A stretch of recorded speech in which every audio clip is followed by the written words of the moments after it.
Hi, I'm Yolanda and welcome to Speak On. Today I'm joined by Lucy, a model, writer and mental health advocate, Nicole, a blogger, and Rafika, a skincare writer and model.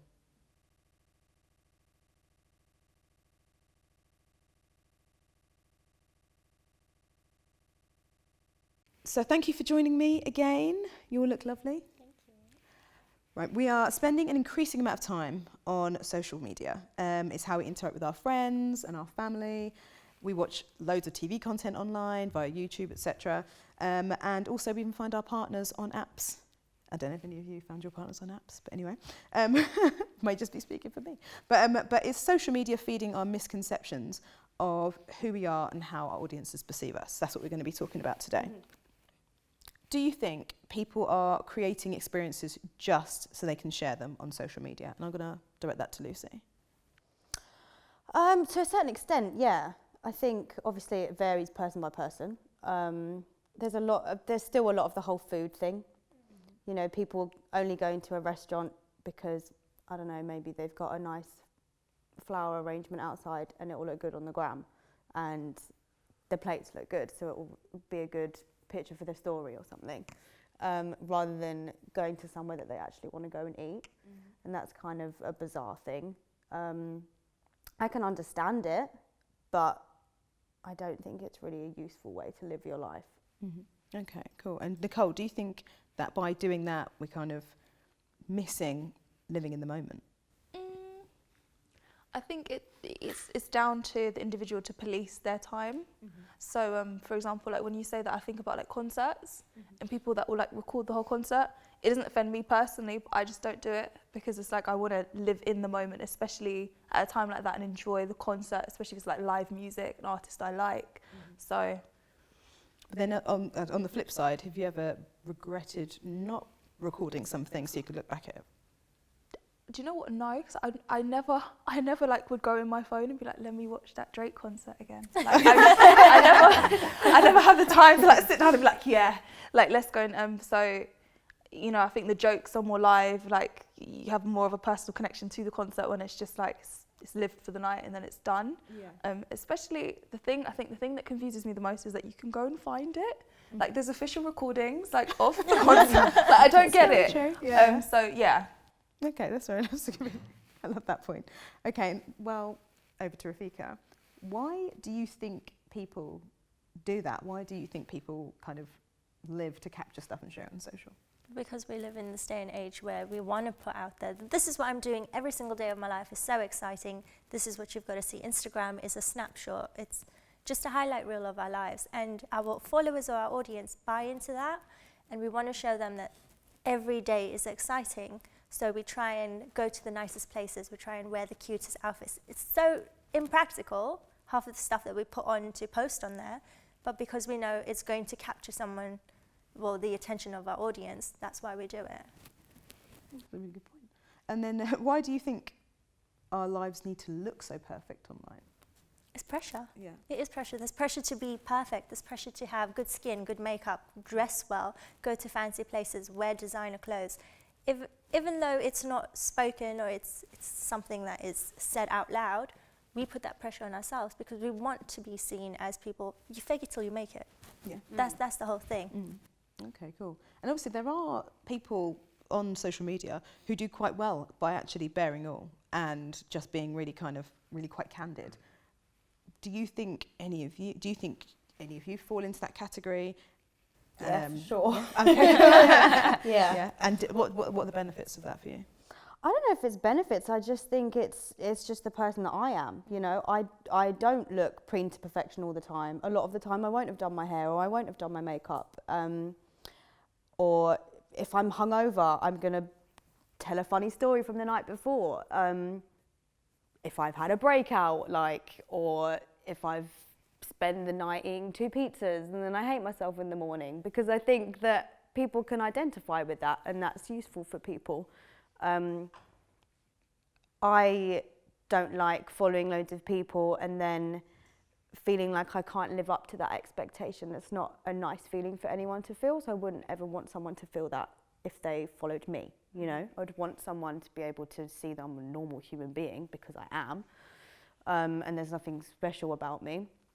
And also, in terms of being candid and being really honest, I'm really frank about my own mental health struggles on my blog. And I've had an amazing response from that since I kind of started doing it, started being honest about everything. And I think it's really useful for some people.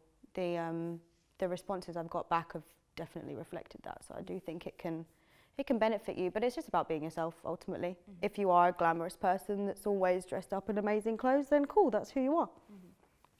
Mm-hmm. So yeah, Nicole, obviously I know that you are an advocate for natural hair. I know that you're a fan of natural eyebrows and things like that. So is there anything like on your social media, do you feel like you're quite candid?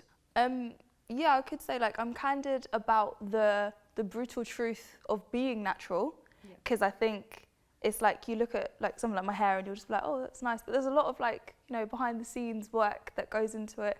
Uncomfortable sleeping, like, you know, like ages, like sometimes for my hair to dry, it can take a whole day if I leave it to its own devices. So I try to be as candid and open as possible with that kind of stuff. Yeah, you don't just show the finished product you're talking about what happens That can beforehand. be really tough because you're showing like the world, the most intimate part of yourself. Like, it's like how I go to bed. It's a bit weird.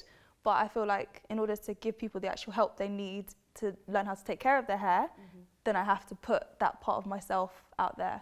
Okay, cool. So I suppose naturally within your offering, yes, on social media and through your blog, you have to present that side of yourself anyway. Yeah. Okay, cool. And Rafiq, because obviously you're a supermodel of the world, and like the face, one of the face of Sleek, Charlotte Tilbury, God knows what else. I just walk around the shops and see you everywhere. It's like you're just assaulting me now. It's ridiculous. So obviously you have so much content for your social because you're doing loads of shoots. So obviously your Instagram looks super glam. Thank you. Do you show yourself as well in your natural form? Yeah, so there's a lot of posts that are makeup free. People get this idea that because you are, you know, the face or whatever, you have great skin, and that's not the case for a lot of models within the industry. That's not the case for a lot of girls. It's not the case for a lot of women. Mm-hmm. I don't have perfect skin. I still get my breakout, and what I try to show on social media is that it's okay to have a breakout. It's okay that you don't look like X, Y, and Z. It's okay that you have dark circles, you have hyperpigmentation. It's okay. And what I try to do is I try to show them how to change that or combat it or even, you know, embrace it. Because you're never going to get rid of anything 100%. Yeah. You're better off just saying, you know what, I'm perfect as is.